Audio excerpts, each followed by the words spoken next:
Hey guys, welcome back to the channel. Today we are going to be reviewing the Nerf Rival Pilot. I'm kind of excited to get this out in front of you guys. I know this is kind of a late review. This thing has been out for quite a while and has probably been reviewed to hell and back, but I wanted to put my stamp on it and kind of take it through the paces on our range and all of our testing and everything like that. Not to mention this will be the first Rival blaster that we've tested on and reviewed on the channel, so I'm kind of excited about that.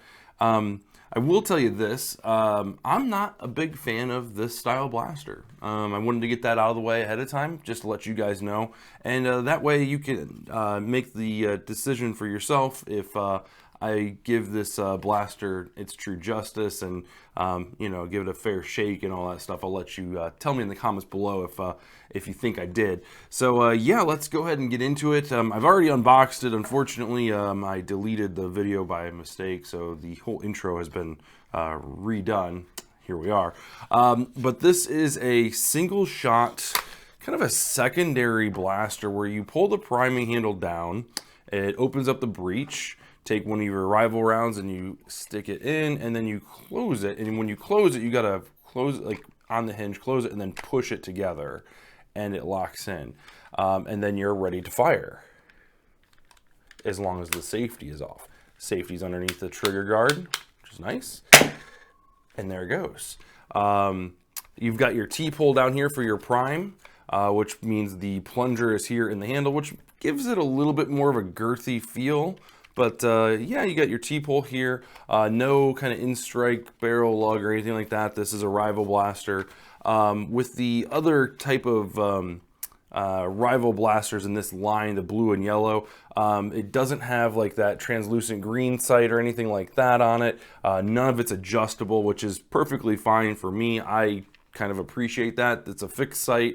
If it's off, I can, you know, dial it in myself, knowing like, okay, I'm pointing at something, I'm pointing at my target, and I want to go down and to the right just a little bit because I know this lifts.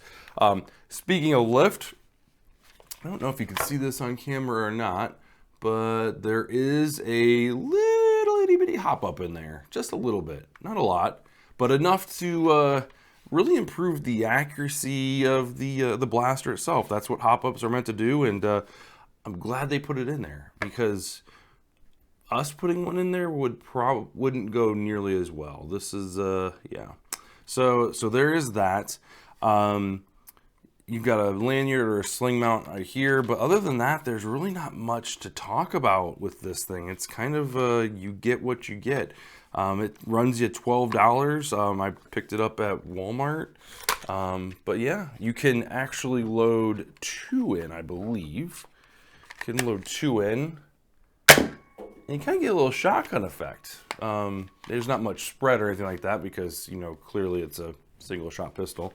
I don't know if you can front load it. Let's try that. Oh, you can, because it goes, as long as it goes past the hop up, I think you're good to go. The blaster itself does come with 2 of the Accu Rival rounds. Let's go ahead and take it out on the range and get some chronograph readings for you guys, and we'll kind of go over some of the results and everything like that. So let's go take a look. All right, so we've got the Nerf Rival Pilot stock. We're shooting blue Accu rounds, Rival rounds. We're at 20 feet.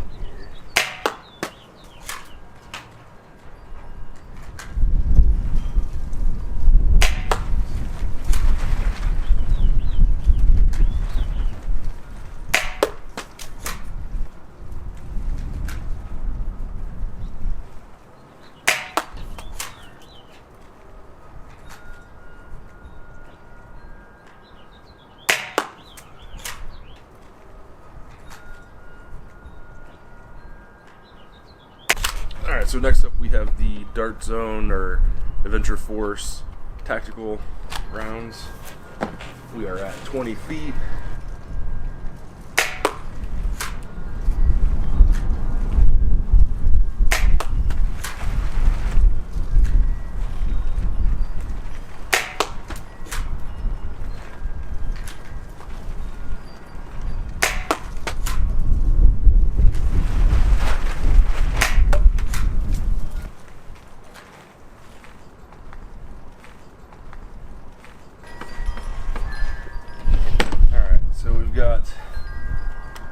now at 30 feet.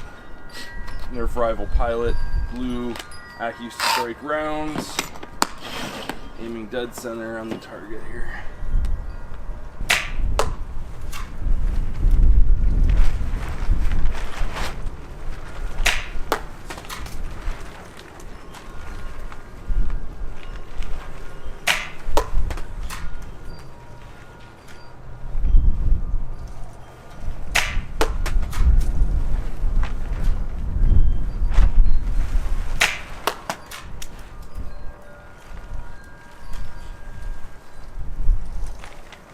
Alright, so next up we'll shoot the Adventure Force tactical rounds. These are the ones from Walmart.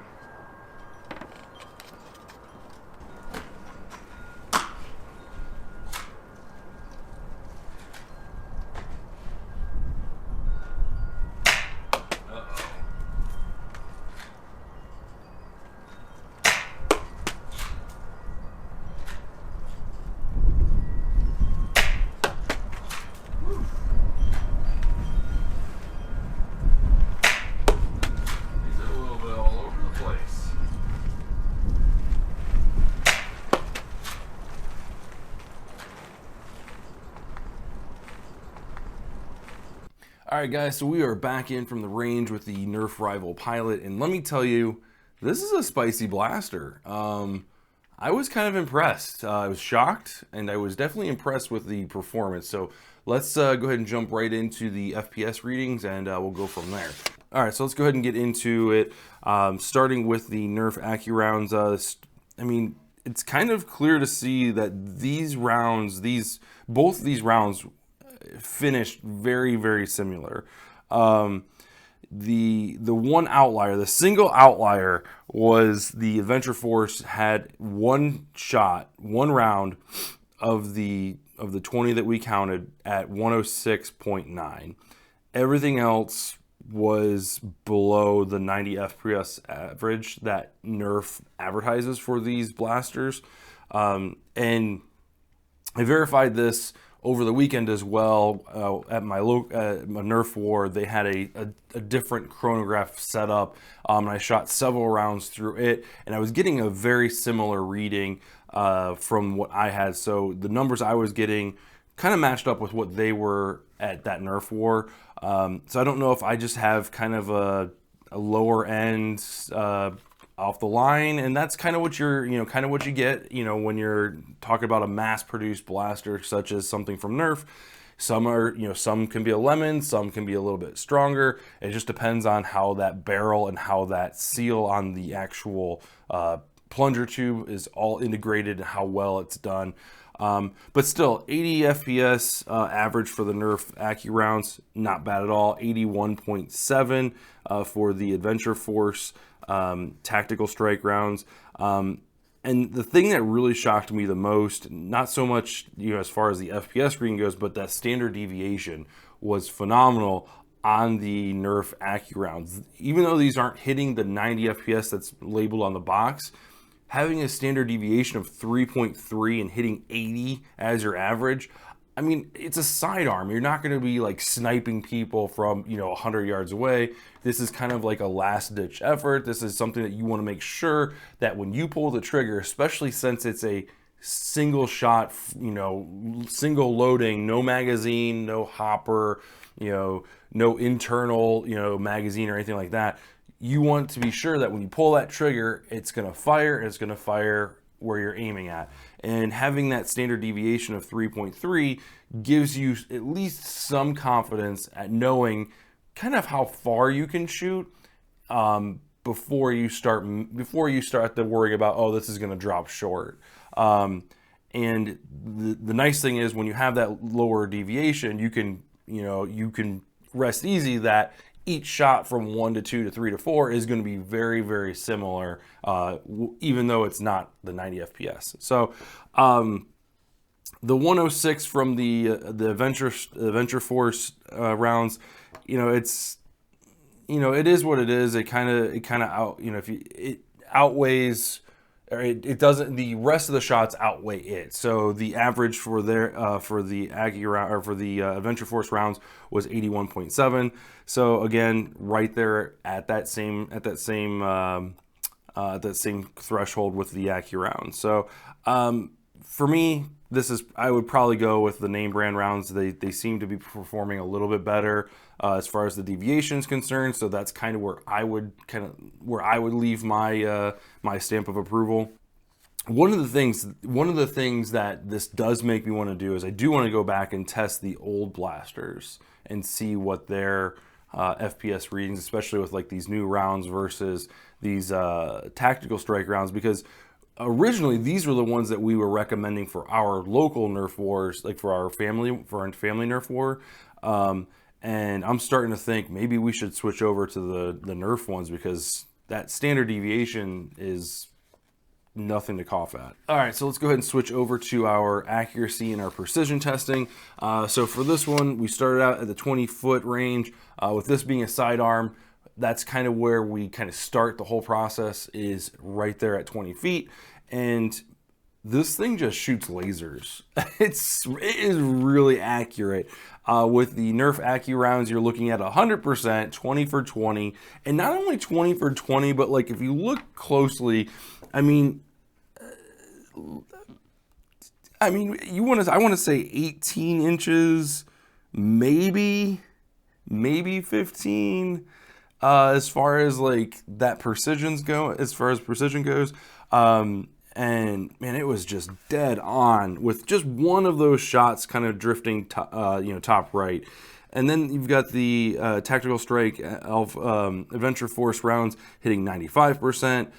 This one, they had one that fell just short to the right. But the one thing I wanted to point out here, at 20 feet, you can see the difference between the two rounds. And this is pointing straight at the target, level, as level as humanly possible, straight at the target from 20 feet away. Even at 20 feet, these orange rounds are falling just a little short of where we're aiming.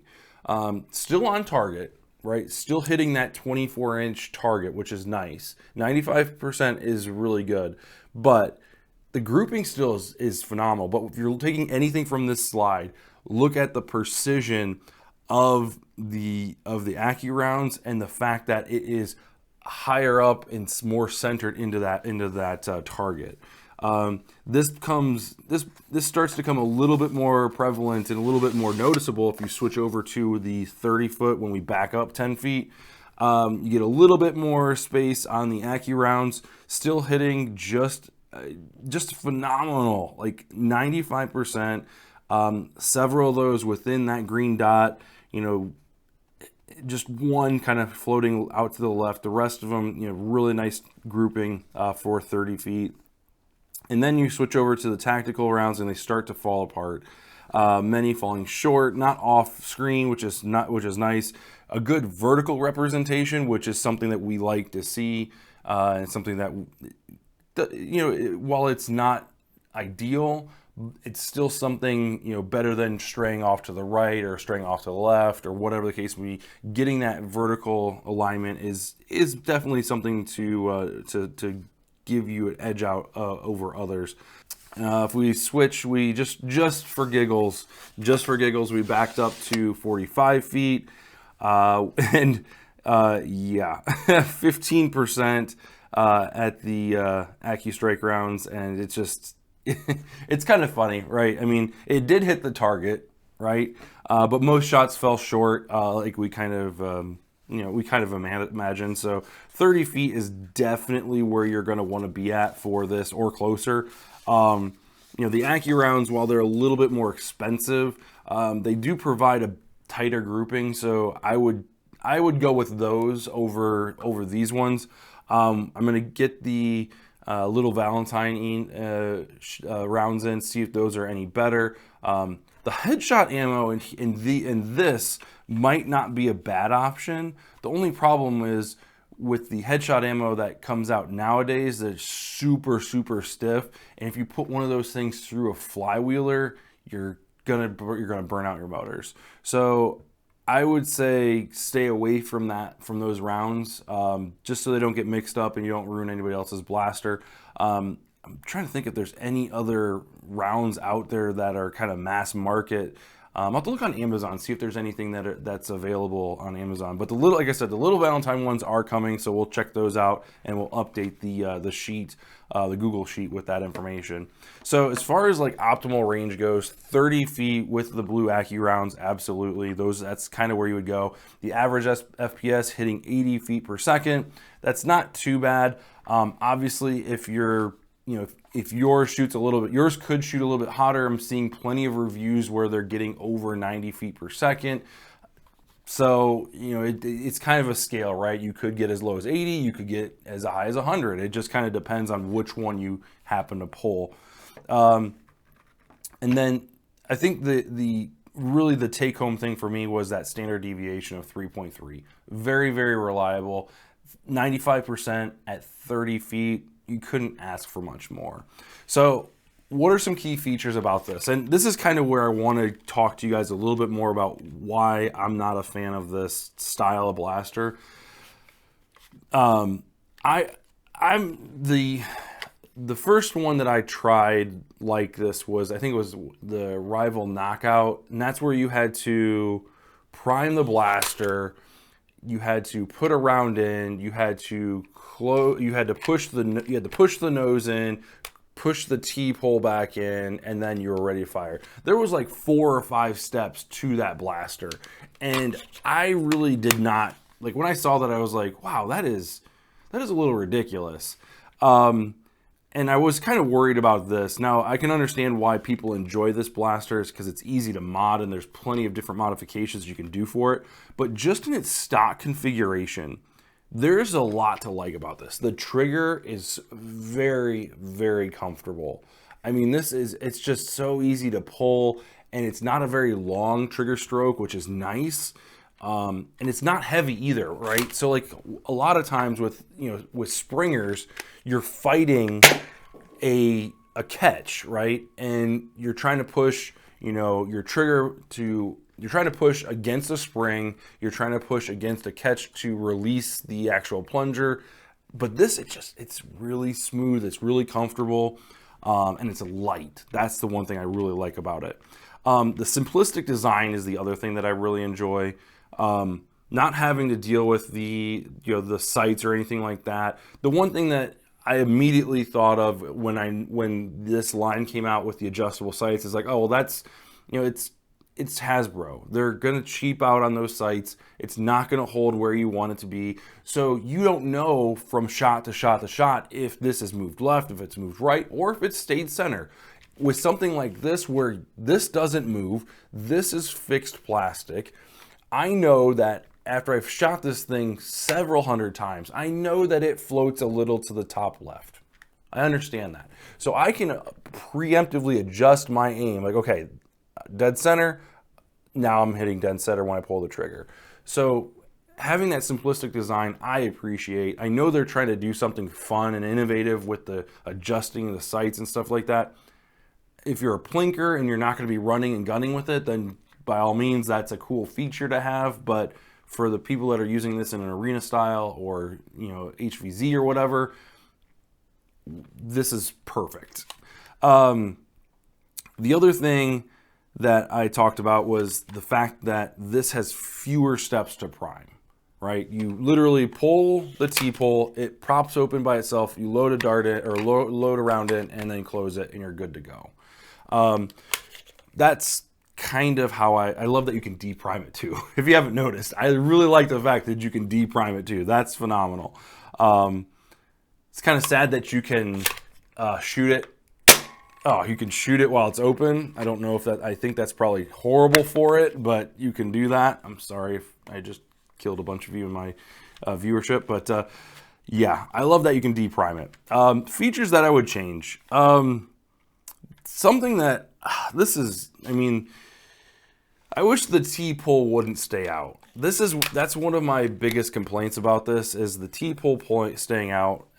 One of the reasons is it makes it harder to use as a sidearm, because now you have this blaster, like if you got it on your chest rig or you got it on your hip, now you have this T-pole sticking out.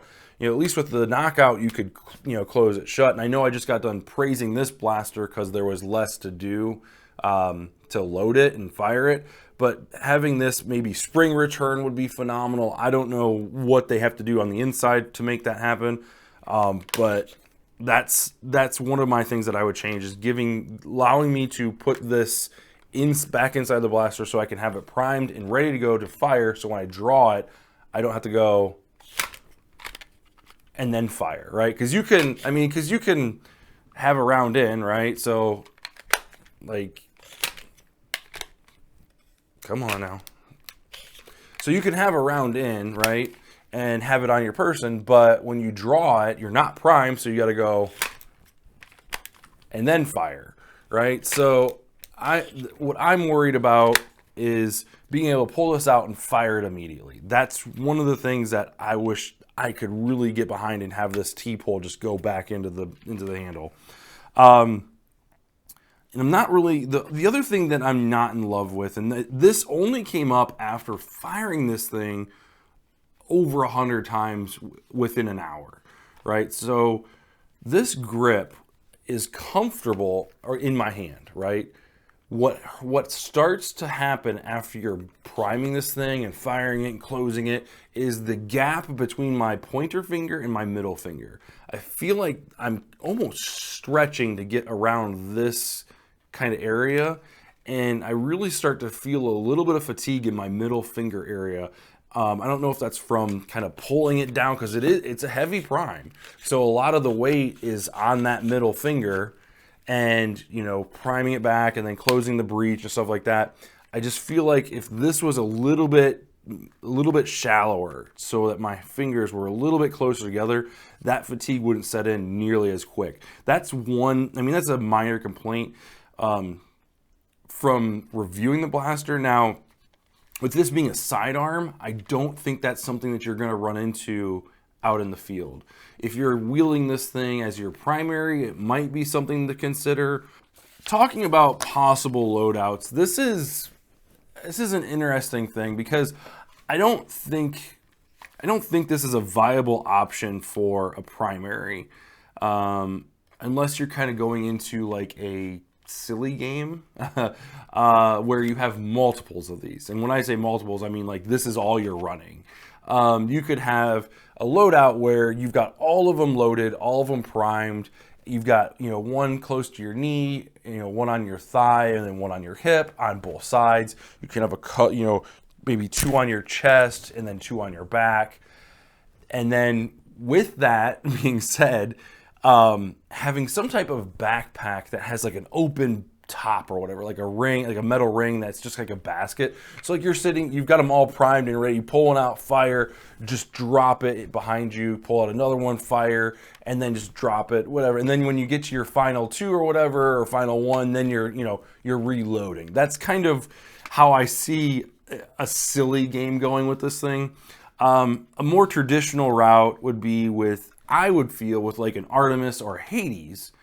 And the reason I say that is because those are high capacity primary that you can top off with a pouch full of rival rounds. And this thing just screams, like pick me, pick me, pick me as your sidearm, because of how you load it, right? Now, some people might be saying, oh, well, if this is going as your sidearm, why wouldn't you just go with the Chronos, as it has higher capacity, onboard capacity? And for me, you're absolutely right. Like, the Chronos holsters better. The Chronos, has the spring. It doesn't necessarily have the spring return, but it has the return prime, so it stays, compact. Whereas this has the T-pole that stays out. So you have to really, really like this to override where the Chronos is. Now, the Chronos, I believe, is a little bit more expensive, so maybe it's more of an availability thing. But I feel like this does have some use case scenarios. The other thing that you have to think about, too, is the modability. And the fact that you can mod this thing just by sticking in, an internal, clip that shoots short darts. I'm not sure if there's anything that would shoot a mega dart or anything like that at this point, but I'm sure that people will make that, like, that's a thing. So being able to switch ammo types, on the fly in an HVZ game, is going to be a huge benefit, where this would have a huge benefit over from this over top of the Chronos. The Chronos is, a superior pistol, but a superior pistol that only has one ammo type. So if you come up against a zombie that has, some type of other weakness, whether that's mega or ultra or whatever the case may be, this could be a great way to, like, okay, I can handle that. Just like pull out my inline clip, and then here's my mega dart. We're good to go. And that might be the one feature that pushes you over the top of, hey, this is where I need to be versus the Chronos. So there's a kind of a lot to take in there, and you're the only one that's going to be able to tell find out for yourself, is this right for you? Is this better than the Chronos? In my opinion, I love my Chronos. I absolutely enjoy that blaster, especially with the modifications that you can, take off the lid and stuff like that. The spring return, all that good stuff is phenomenal, right? T-pole, things like that, all that stuff, phenomenal. This will get there, I think. But I think it has to overcome a lot. It has to overcome quite a bit in order to overtake that as a pistol. Now in HVZ, I think this might be where to go. So that's kind of my take on the rival pilot. Let me know in the comments if you agree or disagree. Again, I'm not a fan of this style of blaster, but I think this is a really fun. Blaster. I really do. Don't get me wrong. I will definitely be wielding this and playing this with some of my wars. May not be my first choice, but it's gonna be fun. So anyway, guys, make sure you leave a comment on the video. I really do appreciate it, and we will see you guys in the next one. Thanks.